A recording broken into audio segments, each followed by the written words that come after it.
to Momentum in Real Estate, your guide to success in the dynamic world of real estate. I'm Cory Wolf. And I'm Kristin James. Whether you're just starting out or a seasoned pro, we're here to help you reach new heights. Success in real estate comes from learning, growing, and serving others. Join us as we dive into strategies for lead generation, marketing, market trends, and client relationships. Get ready to ignite your momentum and achieve your goals in real estate. Let's dive in and unlock your full potential. This is Momentum in Real Estate. Well, meet Jennifer Chaney, a seasoned realtor serving San Diego and Riverside counties with a unique specialty, guiding clients through real estate transactions during divorce. With personal experience and professional training as a Vesta network professional and certified success coach, Jennifer brings empathy, expertise, and calm to complex situations. Whether her clients are buying, selling, or navigating the emotions of a major life change, she's here to help them move forward with confidence. Welcome to the Momentum in Real Estate podcast, Jennifer. Thanks, ladies. Happy to be here. We are so excited to have you. So share with us your real estate story in your own words. Gosh, we have limited time. So I'm a little bit of an onion. You peel me back and you learn a lot of different things. So I'll try to sum this up. But I got into real estate about 22 years ago. Prior to that, I was a professional dancer. I was a Radio City Rockette in New York City.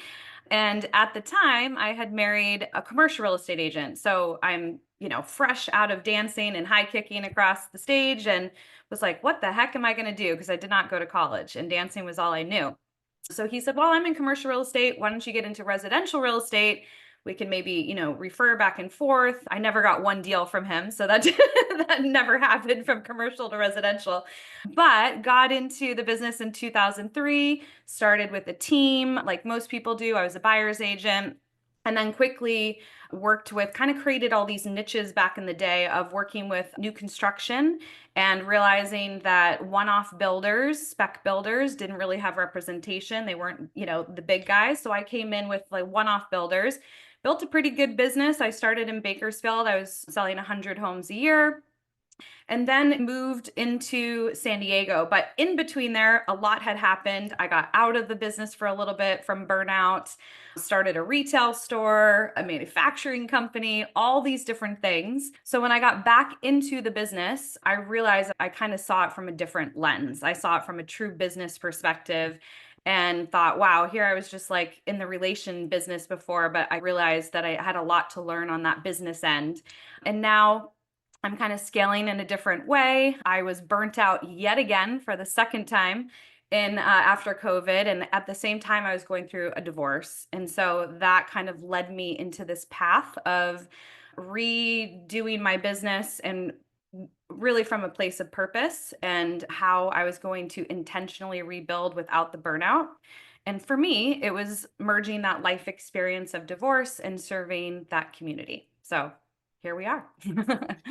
That's amazing. Before we dive into, because I know we both want to explore that whole niche, pathway and train of thought, give us a quick overview of your brokerage experience. Have you been I know you're with EXP now. Have you been with EXP the whole time? What's been your journey? I've been that typical agent that bebopped around quite a bit. So started at Coldwell Banker, went to a small brokerage, went to KW for a hot minute, went back to Coldwell Banker, then actually had my own brokerage for about 6 years, went to Compass in 2020. And then in 2022 came to EXP and I'm never leaving. So it's merged all the different brokerages for me into one hotspot and I love it. So I'm here to stay. I love that. And so changing firms is always it feels very overwhelming and daunting and all the things, and you've done it several times. So tell us a little bit of tips and tricks and how you've made that happen. I think that, when you've been in the business as long as I have, maybe you guys have too, you realize that it's never the brokerage. We all hear that. We all know that. But I always heard that. I now think it is actually a little bit of the brokerage, so I think that attributed to my burnout, to be honest, the moving so many times. Obviously you lose business. That's just the nature of the business. And that was probably because I didn't have enough systems back then because my brokerages weren't teaching those or helping with that. So this is really a business of sink or swim and, self-learning and self-motivation until you find maybe a company that kind of merges that all together and brings that out in you. So just like relationships, I feel like when you're with somebody, I go back to my divorce, when you're with somebody that does not align with you and you don't speak the same language, burnout and all this stuff can happen and trickle from that. And I feel like now I'm aligned with a brokerage that speaks the same language. So I feel like the burnout and the shiny squirrel or what is that, all that stuff, Yep. it doesn't happen anymore because I feel settled, and it's Mm. interesting because now I'm remarried and now personally I feel settled too. So I was like, man, maybe that had something to do with my personal life too, not Yeah. feeling settled, that I was looking Yeah. for a different brokerage to make me feel settled. But now I'm settled in all areas and it feels really nice. Well, Yeah. and Yeah. someone that doesn't give you referrals from the commercials. I mean, no wonder why I got a divorce. Yeah, bye. No, but it's so interesting that obviously the overlap or the intertwining of like our personal and professional journeys, and sometimes they, just work together in terms of, you've touched on how you've had to sort of embrace this idea of like reinvention personally and professionally.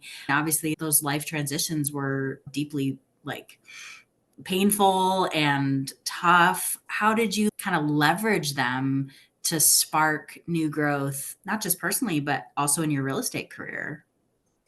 Well, the year that I got divorced, I also left my brokerage. And so I had a business partner there. So it is interesting with divorce. As you mentioned, it affects all different sides of you.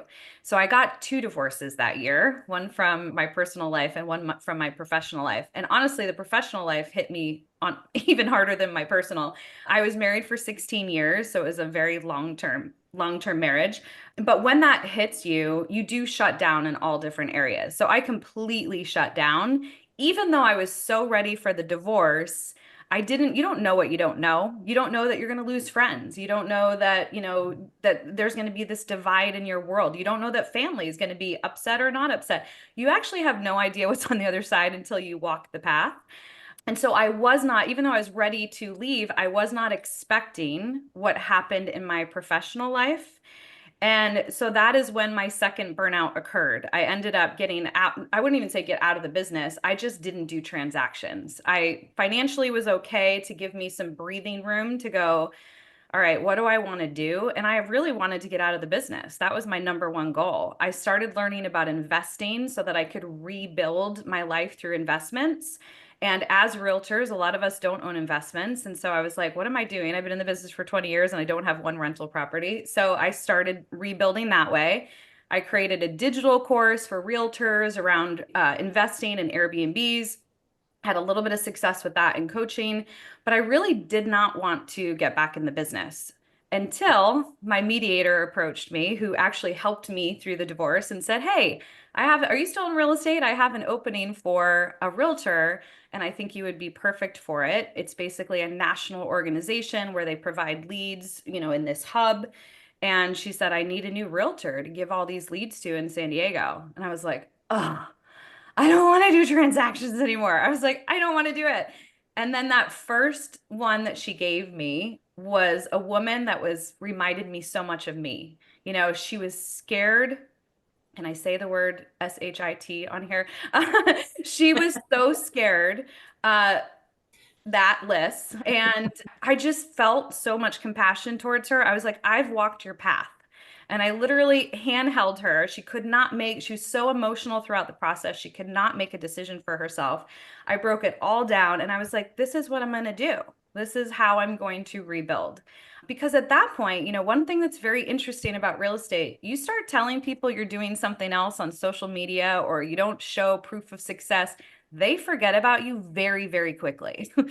And I was friends with a lot of these people. And so when I stepped away and started talking about investing, they immediately thought, oh, Jen's not in real estate anymore, and would not use me, didn't use me, not would not use me, but didn't even ask the question, hey, are you in real estate? And I was kind of shocked by that. I was like, wow, I went from 20 years in the business of having a big, book of business to basically nothing and having to rebuild. And in a year and a half of that divorce niche, I started it in the middle of the end of 2023. I did 20 million in sales in a year and a half just from the divorce niche. And I was like, wow, that's really powerful. I'm able to help these women. It helps me obviously rebuild financially too. And then I created all kinds of systems around it, which has been really exciting. That is so neat. So let's dig into the niche. And, I know you use, I mean, it feels cliche, but the word niches is in the Niche. riches or yeah. Yeah. I say niche, they're niche, whatever. Niche, yeah, all the things. Rhymes Yeah. better with riches. Yeah. Yeah. So tell us a little bit about how you like dug in and were like, this is how this is going to happen, and like how that started to become your business. Well, it started with that first transaction, and a Mhm. lot has grown since then, but that was kind of the step into it. But what I realized is it's a very different transaction because people are very emotional, and the communication between two parties, you think you're a good negotiator, and then you deal with divorcing couples, and you're like, whoa, I have to like really dig deep, and it's on a whole nother level. So I had to do some education around it. So I did get certified on that side. There are some things that you really have to navigate. But I started realizing, so what happens in my niche is attorneys or mediators will provide me the lead, and I will, like all realtors, because it's a free service, can go out to the home and do a CMA, competitive market analysis, and or comparable, whatever you say. And so when I would go out, if I was talking to one person and not the other, especially in a divorce, you really see that they don't like you instantly off the bat because they're like, oh, my wife chose you. The divorce or the CMA or the evaluation is going to come in lower. I know it is, So getting them on the same page before you even walk in is really crucial. But a lot of times I would do these evaluations, and then all of a sudden they would do a buyout. One party would buy the other person out. So that's a lot of time. That's basically a pre-listing presentation. But in 6 months, I had tracked that I was doing 50 home evaluations to maybe four or five sales. That's a lot of time for a realtor. And then going back and doing these CMAs that also take 2 hours sometimes, especially in a shifting market. So I had to create systems. And then I also saw sweet spots and kind of areas that I could fill in the gap of creating information for them or value for them that would merge me into both sides and make me a clear winner if they ever did sell, or at least give some monetary value to me in that interim. So what I'm talking about is digital products. I started creating gaps within me going out, and then if they eventually sell or somebody wants to buy. So I have a divorce newsletter that obviously, created some of those gaps. I have freebies that I give them, but then I created an entire course called Stay or Sell. And it's basically, do I keep the home or do I sell it? And I reverse engineer everything that they have to think about: capital gains, their lifestyle, all the kind of stuff that I want to talk to them about, but sometimes you just can't get them on the hook, long enough, or they don't like me in that moment because I'm there to evaluate the house that they don't want to sell. So I started creating digital products. I started creating sales funnels, and now I'm able to at least have that go up as another income stream, to where it makes me going out to these homes, it makes me way more valuable because they remember me and think about me, but it also gives me that little gap of financial reward to where it makes it doable for me. So now what's happened is that side has scaled to now I can speak nationally on these webinars and different divorce forums. I can speak and funnel them right to my Stay or Sell course. And now I can actually help people all over the nation from what I see in this niche, how you should think about it. And it's become really fun because now I can do a podcast like this. This is obviously more real estate based, but I'm in a lot of divorce professionals. I teach a lot of attorneys and mediators, and that's all over the country. And now they can just download my course and do that. So I created kind of this niche method framework for realtors that really show how to scale a niche and not just think about it linear as far as transactional based, but how can you really go wide with this niche and make you the ultimate person that they would use? That's incredible. I mean, that's just really smart in terms of how you've navigated that and developed that over time. Do you charge for your course? Do you charge for any of the things that you have built, like in terms of your digital products? Yep, I do. So I have one freebie that I give to the divorce community when I do Mhm. these free webinars, and then that leads them into my course, which is $247. So Okay. not that much, but I am on these webinars with 50, 60 people every single month across the country. So, you boil that down to numbers, you get 10, it's just another avenue of bringing in an income stream. Yeah.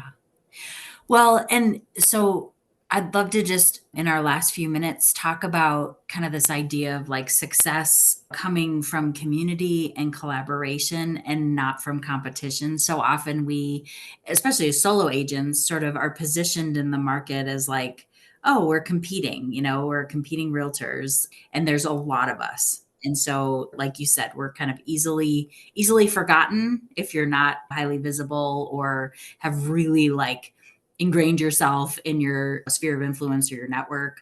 So, talk about how you have seen success come from a more collaborative approach.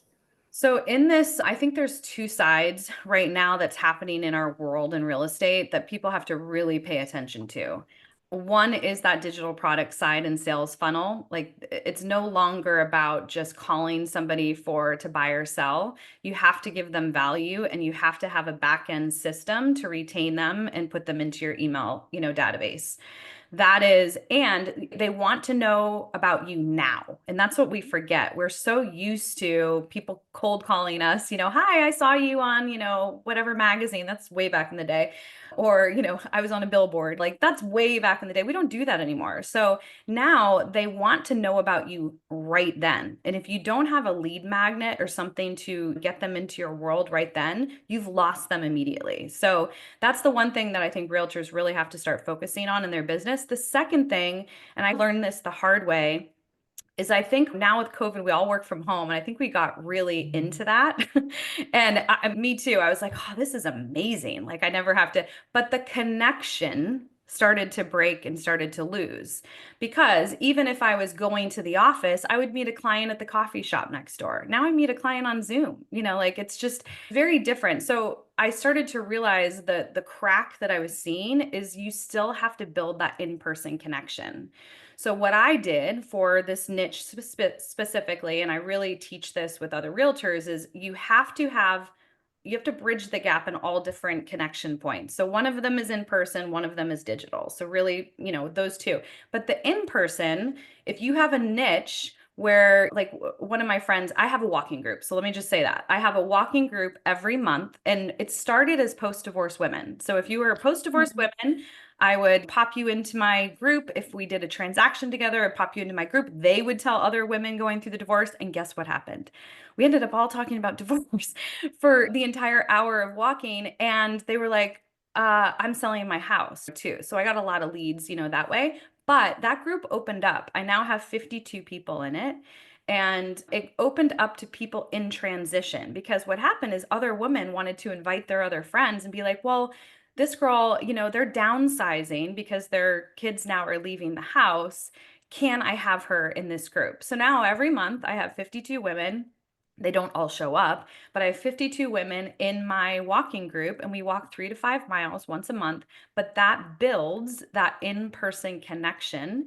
And I always like to say, if you want people to remember you, you have to meet them in real life. It's just the way it is. So however you want to merge that for your niche, you could have a coffee meetup, every Tuesday, once a month, or the first Tuesday of the month, you meet up for coffee. You have a wine Wednesday once a month. I'm now doing workshop called Wine, Women, and Worth. And we are bringing in different speakers around wellness, around money, so for women that can learn about wealth over a glass of wine with other women to empower women. I think that's what I've realized is all the niches that I've done in this niche specifically is to empower women. So that's just kind of think about that in your business. How can you connect in person as well as that online digital product side? That is so good. Okay, so as we close up, what are your goals for this year and how are you going to reach them? Oh, my goal, Halfway through. yeah, my goal for this year was consistency Mhm. because everything that I just talked about, we all know it and we all do it. When I first started that walking group, one person showed up in January, and now it's great. And I only had 5 people on my list. And so I was like, I don't care if I'm just walking or not, I'm going to do it every month. So that is how I'm reaching my goals this year, consistency. And I was really going back to my database. Like we all go back to basics. I really started honing in on my database, separating them into the categories and getting very specific on where I wanted to send everyone. So those are my 2 goals. I've been on that track, but it takes time. It takes time to really dig into your systems and make sure that they're really dialed in. I had a couple broken systems that you don't even realize are broken until you start diving in and concentrating on them. So I think that will equal the monetary value of what I want to bring in because it's really just about consistency. It is as simple and basic as that. We just don't do it. No, So, that's exactly right. The consistency is the name of the game, especially as an entrepreneur and especially as a real estate agent. I don't know yes. what it is that when people start to Like in be a the real water. estate agent, Yes. you're I like, don't I'll know what it is try, either. yeah, I'll try this, I'll try this, and I'll Mhm. try this. And then they don't do anything consistently and it's just not going to work. So that is such a good mic drop moment.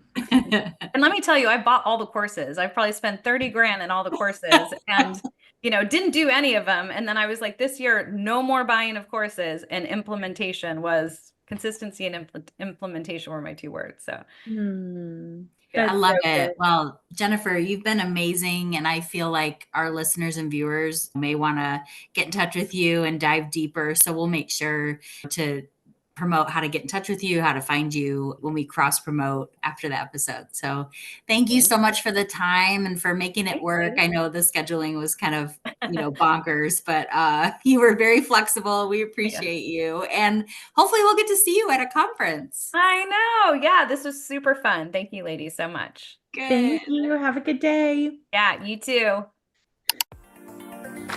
Thank you so much for joining us on this episode of Momentum in Real Estate. We hope you found valuable insights and strategies to propel your real estate journey forward. If you enjoyed today's episode, be sure to subscribe to our podcast and leave us a review. Your feedback helps us continue to deliver content that resonates with you. Remember, success in real estate is about continuous learning, growth, and serving others. Keep that momentum going and watch your business thrive. Until next time, keep pushing forward and bringing your real estate dreams to life. This is Cory Wall. And Kristin James signing off from Momentum in Real Estate.